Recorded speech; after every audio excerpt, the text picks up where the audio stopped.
Well, hello, my name is Jennifer. Nice to meet you. Today's class is Functional Foods 101, and I am a nutritionist from the New Braunfels Food Bank. We work with San Antonio Food Bank, so we're kind of just a satellite right here off of 725 on the way to New Braunfels. And I also take care of our garden there, so I grow all of our vegetables and our produce that we grow and give to our farmers market. So I'm also a gardener. But today we're going to be talking about functional foods. This is the official definition, so I'm just going to read it to you. This is the Academy of Nutrition and Dietetics. They are a group of registered dietitians, medical professionals, whole foods, along with fortified, enriched, or enhanced foods that have a potentially beneficial effect on health when consumed as part of a varied diet on a regular basis at effective levels based on significant standards of evidence. That's a lot of words, right? So basically, functional foods are foods and food components that provide health benefits beyond basic nutrition. So we know we need to get our protein, our carbohydrates, our fats. But this is the food that gives us stuff beyond that. It can actually help to provide nutrients that reduce your risk of chronic disease. So these are the foods that protect against cancer, protect against chronic illness like type 2 diabetes, high blood pressure, heart disease, those types of things. These are the foods that go beyond just giving you your basic nutrients. So you were talking about memory loss. That's exactly what I'm talking about. And there's scientific evidence to prove these things. So in order to be considered a functional food, it has to be studied, researched, and proven that it can actually help. And we've been able to do that for many years. So it's a great thing. So we're going to talk a little bit more about that in detail. So the concept of food as medicine is very old. The let food be thy medicine and medicine thy food. That has been around for thousands of years. In fact, Hippocrates, who was the father of medicine 2,500 years ago, said this. So thousands of years ago that was said. But now we know for sure, based off research. In the 1980s, Japanese decided, okay, we know that there's some benefit to food and what we eat. So let's start a program to actually find out what those benefits are and what foods those are. So it started in Japan in the 1980s, and they started a research study group that started to actually look into the benefits of foods and do some of these. In 1991, there was a special group called Foods for Specialized Health Use, and that was created in Japan as well. Then in the 1990s, the European Commission started a food science in Europe, functional food science in Europe, an action group.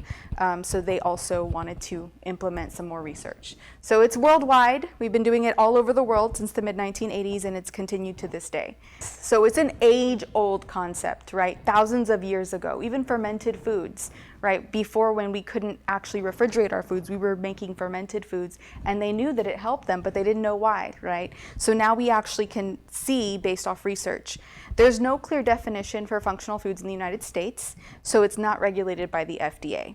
That way, that's why it's important to understand these foods and how you can understand what is a functional food and what makes it a functional food, because there's all kinds of advertisements out there that will say superfood and antioxidants, and so you don't want to get too caught up in the advertisements, but understand the nutrition, right? So that's what we're going to talk about. So how do we know it's a functional food? Okay, this is how we know. So in order to identify, we have to be able to know one of two things. Does it have a bioactive component? So things like vitamins, minerals, protein, or non-nutrients, which are called phytochemicals. I've used that word before. It basically is a fancy word for plant chemical.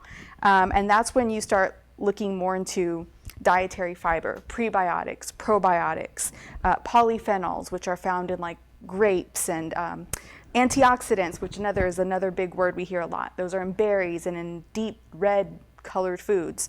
So those affect one or more physiological functions. That means that all the stuff that's happening in our body, our metabolism, they help improve our well-being and our health.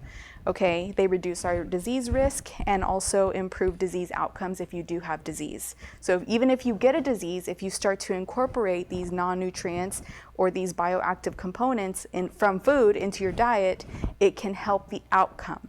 Okay, so it's great to get your medicine from your food.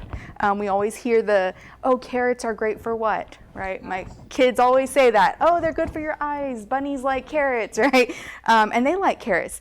And it's because it has beta carotene, which is a vitamin A, right? It's great for our immune system. Right now, we just got out of a pandemic, and we know that we want to keep our immune system strong. So vitamin A is great. Any orange-colored foods, I always say, eat the rainbow, eat all of the colors. Why? They have those phytochemicals, plant chemicals. So we're going to talk a little bit more about that in detail. But functional foods basically are researched, right? And then we do cell studies, animal studies, and human studies, clinical research. The results of those studies are then used to support all of the hypothesis that maybe it helps with cancer, maybe it doesn't. Then we say, okay, yes, we've done some studies, we see that it helps, and now we know that it's a functional food. That's how we support the establishment of functional foods.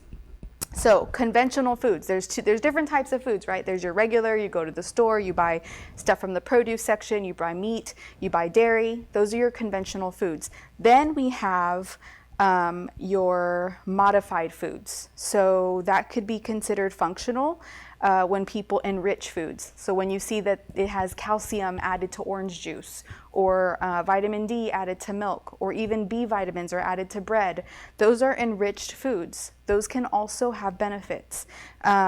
However, we always, as nutritionists and dietitians, want to encourage you for your whole food first, right? Your food that has not been modified. Just want you to be aware that there are some foods that do have additional nutrients out there if you need them. And of course, talk to your medical professionals first before you start getting all of those extra foods, but definitely your whole food is first, right?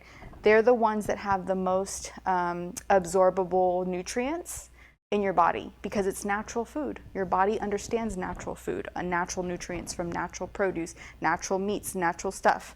So it's going to absorb those nutrients better.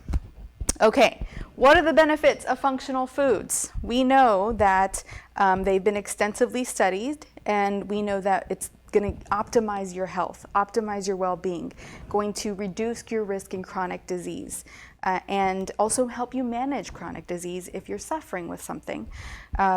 We know that certain foods, food components, like I just mentioned, the functional foods, have activity in our body that can have specific health benefits. So, like I said, bioactive compounds. So examples of compounds within foods that have been shown to be of benefit are probiotics. I just mentioned fermented foods, right?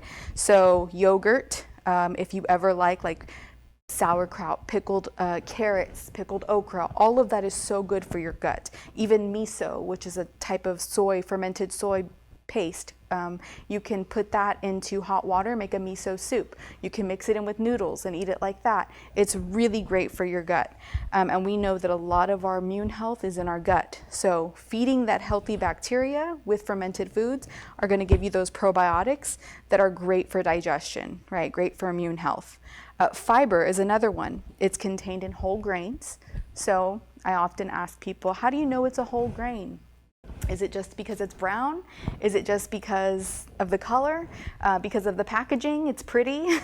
No, it's so easy to know if it's whole grain. Basically, it just has to say 100% whole grain, right? 100% whole grain on the front, or 100% whole grain brown rice. Whatever it is, look at the back of the package and look at the ingredients. The first ingredient should say whole grain. Always the word whole. Doesn't have to have a lot of fancy words like, omegas and nuts and seeds, flax. There's all these beautiful advertisements out there, right? But the only thing you need to know is that it's 100% whole.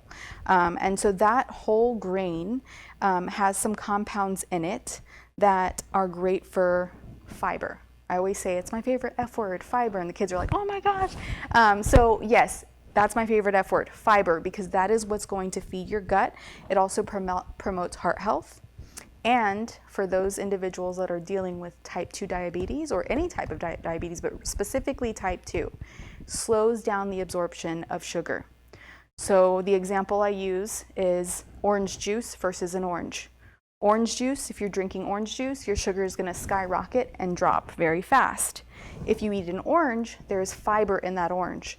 So the sugar slowly goes up into your blood and you don't crash. So that's why you have the benefit of the fiber from absorbing that sugar too fast in your blood. So it's very important, again, to stick to your whole foods. A whole orange is so much more beneficial than orange juice. Not saying don't ever drink orange juice. I love orange juice, but it's the realistic serving size of orange juice is 4 ounces. That's half a cup. It's not very much, but people are drinking way more than that, right? No one drinks just a half a cup. So fiber, again, I just cannot stress. Fiber is a wonderful functional food, and it's in mostly whole vegetables, whole grains, vegetables, and fruits. Okay, that's where we get it. Phytochemicals, again, phytochemicals, plant chemicals, those are compounds that are in fruits and vegetables. So you see this colorful, beautiful picture right here. Again, those colors are where those phytochemicals are. So the red, the orange, the yellow, green, blue, purple, even white, onions, garlic, even those white vegetables have great forms of phytochemicals that are helpful for immune system. They have antioxidants, polyphenols. We're going to go through a list. I have an entire chart that tells you different types of foods and different types of compounds that they have in them, and then the potential benefits that they could have. So when we eat these plant foods, these phytonutrients, it protects us from chronic disease. They have potent anti-cancer and anti-heart disease effects. And heart disease is the #1 killer of all women in the United States. And so eating a plant-based or heavy plant-focused diet is going to help reduce those effects, right? And also, research suggests that food patterns that include fruits and vegetables are associated with reduced risk of not just heart disease, but many chronic diseases, including some types of cancer. So it's anti-cancer as well, which is very amazing. And now we know with research that this is a proven fact. Also B vitamins, such as folate, which is very important for pregnant women, niacin, thiamine, riboflavin. Those are great for metabolism and energy. I've heard people say, oh, I need B12 shots because I need to get energy up. Well, why don't they eat some really whole grains that have B vitamins in them? And then also minerals like iron, we need that for our blood, right? We need that. Magnesium, which is great for stress, relaxation. For people having cramps in their body, magnesium is so important. So magnesium is basically what you are soaking your body in when you take an Epsom salt bath. So if you're an athlete or if you work out or if you're having cramps and someone says, oh, take an Epsom salt bath, you're soaking your body in magnesium so that it soaks up that nutrient. So it's getting it from your food is also great, right? Zinc. Yes, go ahead. Ask any question. Magnesium. I was in Rome when my sister and we took magnesium pills like a week before. Everybody had cramps like crazy because in Rome you just walk. We didn't have any. You didn't have any cramps? Wow. Yeah, so that's a testament to what I'm saying is, you took some magnesium and you didn't have the cramps after walking, right? Because you built up that store that you needed. Yeah, we needed it back then.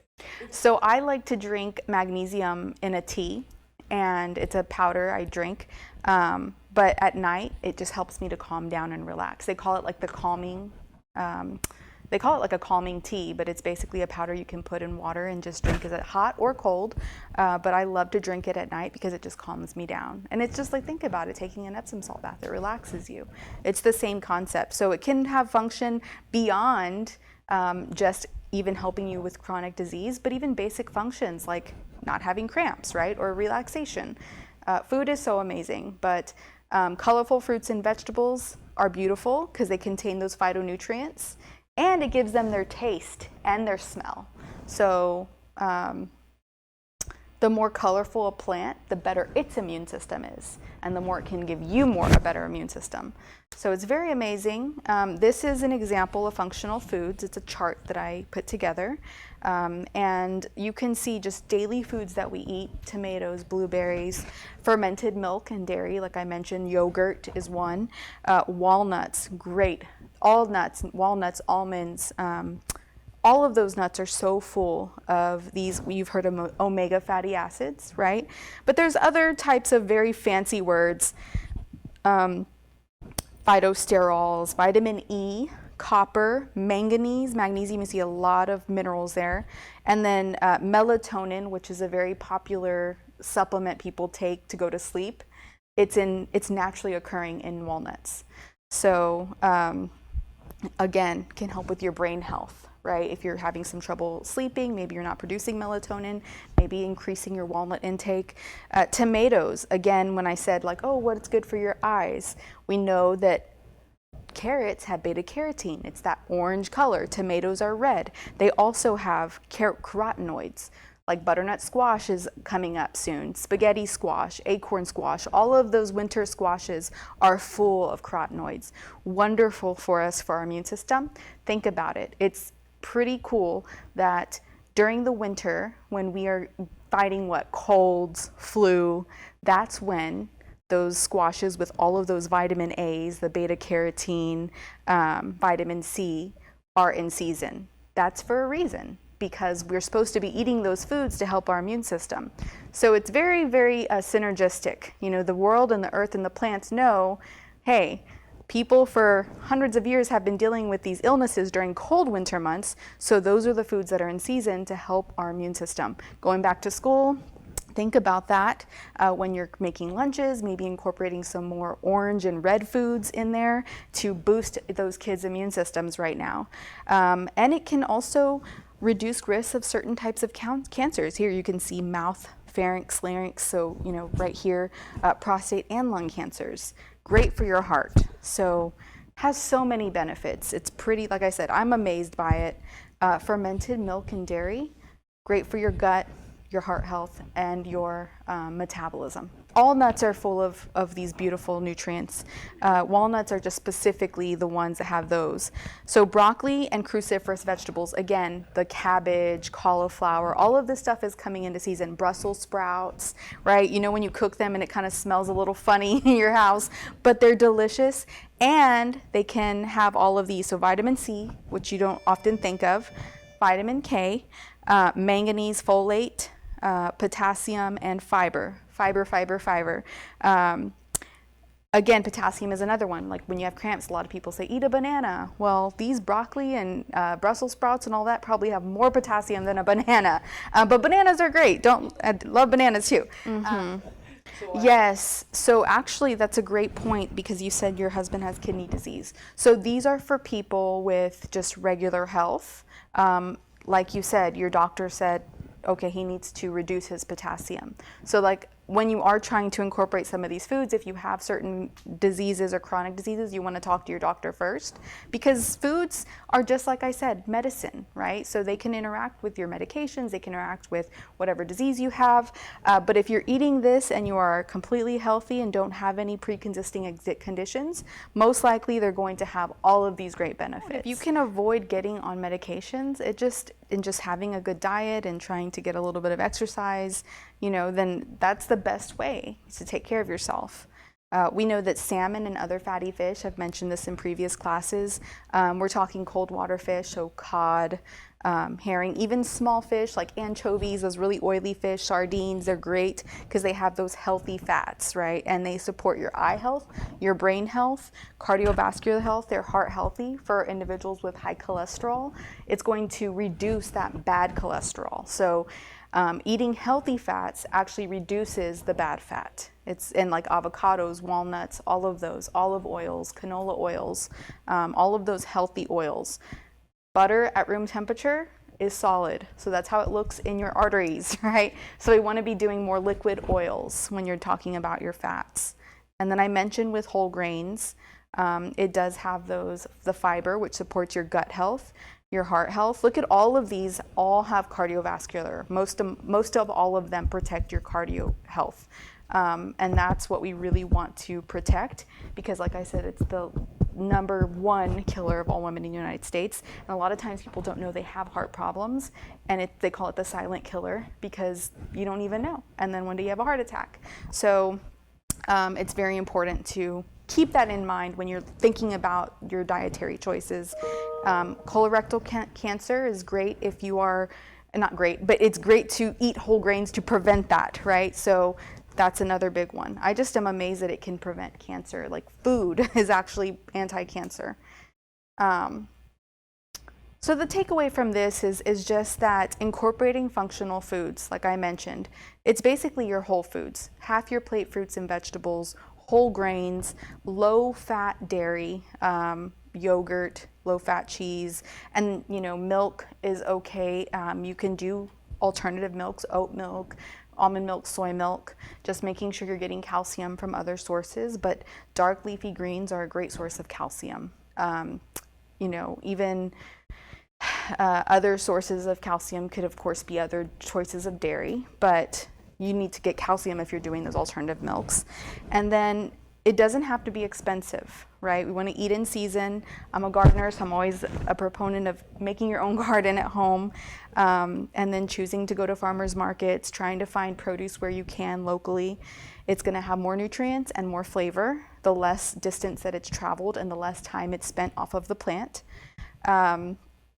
And you just want to make sure you're incorporating healthy proteins. So when I say protein, people are always like, meat, right? There's other types of protein. There's beans, there's legumes like lentils. Quinoa, which is a type of whole grain, has fiber, it has B vitamins, it's got protein. It's an amazing food. You want to also try to do pea protein. There's peas. Peas have a lot of protein. Right now we have like purple whole peas growing in my garden. I have black eyed peas. They're great peas. So there are different types of foods you may not think of all the time that, yeah, and sometimes you don't, but. The only one I like is green beans. You like green beans are great. Love green beans. Yeah, green beans. The other bean. Not so much. And everyone has their own personal taste, and that's okay, right? And moderation is key. So trying to not be so like, oh, I'm never going to have sugar. I'm never going to do that. Like I said, it's okay to have it sometimes, but just trying to incorporate all of these different types of foods. So consider these tips, right? Fill most of your plate with plant food. Most of our plate should be, in theory, plant food. So vegetables, veggies, whole grains, beans, nuts. Phytochemicals are specific bioactive compounds that are found in these plant foods that I'm talking about. And those are the ones that are going to be basically helping to promote your health, your well-being, anti-cancer, anti-chronic disease. It's those plant chemicals that come from plants, phytochemicals. Select a variety of colors. So I always say eat the rainbow. Select, if you look at your plate and you see mostly white and brown, and you don't see a lot of color, think, what color can I add? Maybe you like tomatoes, add some tomatoes, add some green, something red, just think of what you can add. And even, like I said, white or colorless foods have benefits. So your onions, your garlic, they also have some benefits. So don't forget about those. And the ones that have the most vibrant color, your reds, your oranges, your greens, those are the ones that have the most nutrients, those phytochemicals I'm talking about. So just remember that consuming those will help you to get all of those benefits I was talking about with your gut, with your digestion, with your chronic illness risk going down, and then choosing a variety of foods. So it can get boring eating the same thing. People think, oh, I got to eat salads every day. You don't have to eat salad every day. You can get, creative. Look up different recipes. Look what's in season. Say, go to gotexan.org is a great resource. They have all of the seasonal produce in Texas right now, so it'll tell you what season it is and what's in season in Texas, because you may not know that information. And so by knowing that, you can choose recipes based off of that. And just try something you haven't tried before. I always say just try it.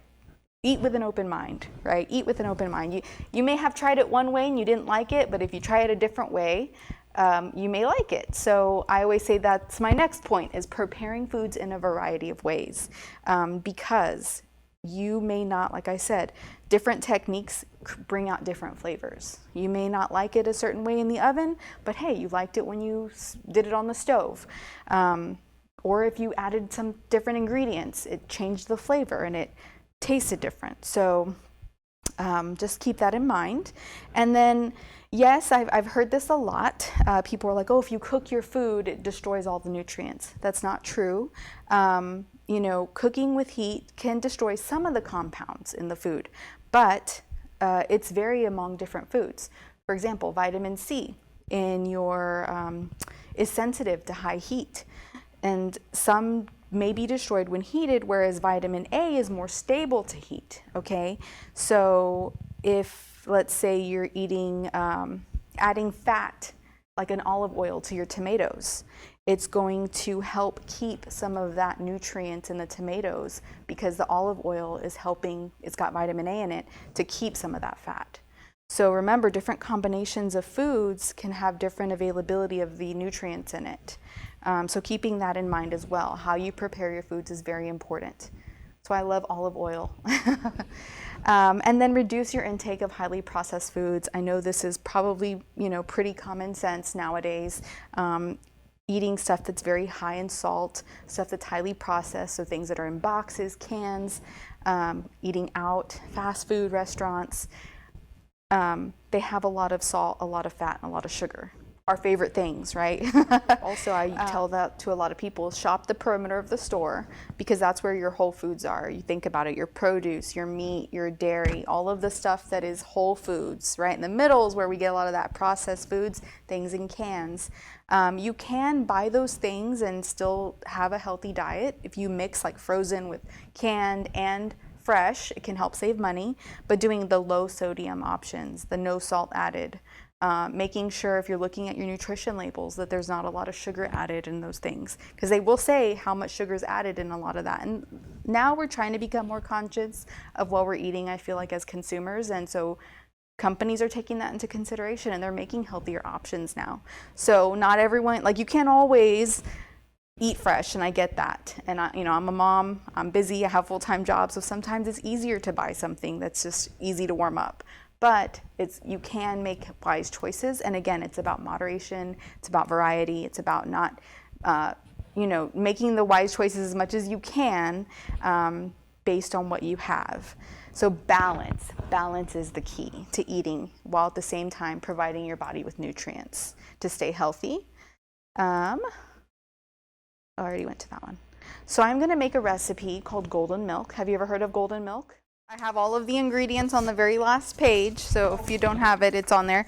But it's low-fat milk, and I'm using alternative milk. I'm using almond milk, unsweetened, so there's no sugar added to this almond milk. And golden milk is a turmeric. It's a yellow milk. That's why they call it golden milk. And it's becoming more popular. Oh yeah, I use that every day. The turmeric? Yeah. Yes. It's anti-inflammatory. Yes, it's anti-inflammatory, so that's why I love this. So I am putting ginger. It says fresh ginger, which I love fresh ginger. I just didn't have any, so I'm just going to use the powdered ginger here. It's ground ginger.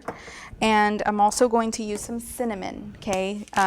So these are all, cinnamon is often taken with people that have diabetes or trying to control blood sugar. So it's great for that. It also adds great flavor. And I'm gonna put some fresh ground pepper. So these are all, like you said, they have some bioactive compounds in here from these spices. Spices are also great. So when we're making our food, again, preparation, not just salt and butter and sugar, but we want to use spices. So these are all wonderful spices to add to your pantry. And then I'm just going to do a very small little pinch of honey, 1 teaspoon. So this is a half teaspoon right here, which is not very much, very, very little.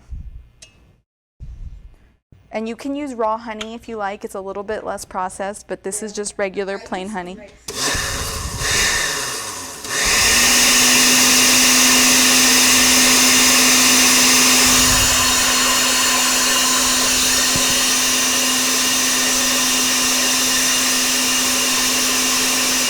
Okay, so then you just blend it up until it's nice and smooth. Get all those spices together.